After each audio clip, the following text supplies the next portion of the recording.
hero workout is called the 7 rounds for time, 7 handstand push-ups, 7 thrusters, 7 knees to elbows, 7 deadlifts, 7 burpees, 7 kettlebell swings, 7 pull-ups. For our handstand push-ups, if you have the space and capable of doing 7 unbroken handstand push-ups, they'll look like this. You'll kick yourself against the wall and you'll show control, lock down the elbows, lower yourself down till your head touch the floor, and then you can strict or kip back up to full elbow extension. To make this easier, you can decrease the range of movement if you need to. If you don't have the space, you can go into the pike position off your sofa or off a box.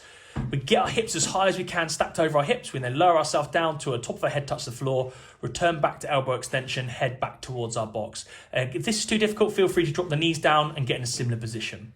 Next up is our thrusters.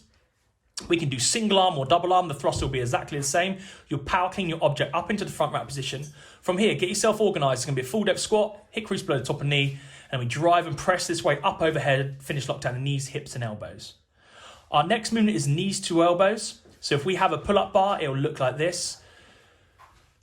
We'll start with a double overhand grip, feet behind the vertical plane. We'll then bring our knees up until they strike our elbows. If we can't do 7 unbroken on here, we'll go for a high knees. This way we bring up our knees up to a height that we think we can maintain for the 7 reps. If we don't have a pull-up bar at home, we can go for toes to objects. So you lay yourself down, arms extended, holding our object. We're then going to bring our feet up and toes will then strike our object. We'll curl ourselves up, toes strike the object. We then bring our feet back down towards the ground nice and slowly, tap the ground with our heels and then back up to our toes to object. If that's too difficult, we can then go for a knees to elbows instead in a similar position. Next movement is our deadlift. Again, we can do single arm or double arm deadlift depending on how heavy our object is. You get yourself in our pull-in stance, bum down, head and chest up, nice flat back. And from here, we'll drive our feet into the floor and stand up to full knee and hip extension. You can do double arm, or if you feel good, you go for the suitcase position. This is where the object will come just to the outside of you, and the same thing. If we do go for the suitcase, make sure we don't rotate in that torso. Next movement is our burpee. So this is our standard burpee. So start stood up, shoot both feet out, hit sternum, touch the floor, tuck both feet back in, and we jump and clap. You can also step yourself down, step yourself back in, and jump and clap. Next movement are kettlebell swings.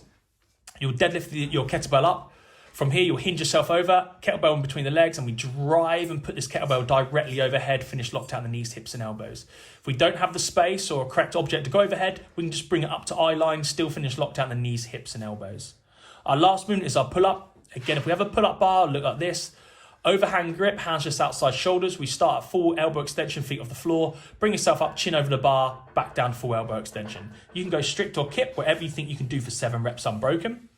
If we don't have a pull-up bar but happen to have TRX or ring rows, we'll get ourselves in a position. We'll organise our feet. We'll then bring ourselves up until our hands touch our chest, the rings touch our chest, and then back down to full elbow extension. Position your feet. Again, you can get 7 unbroken on the first round. Probably going to have to break later on towards the workout. If we don't have rings, TRX, or a pull-up bar, we can go for a bent over row. This is where we deadlift our object up, soften this to the knees, hinge ourselves over, and we're going to row our object up until it touches our lower part of our abs and then back down full elbow extension. If you've got a light enough object, you can go into the split stance, single arm position. So split stance, we then row up, elbow high, and then object back towards our hip in that top position. Guys, good luck, enjoy. Let me know, get in the comments below.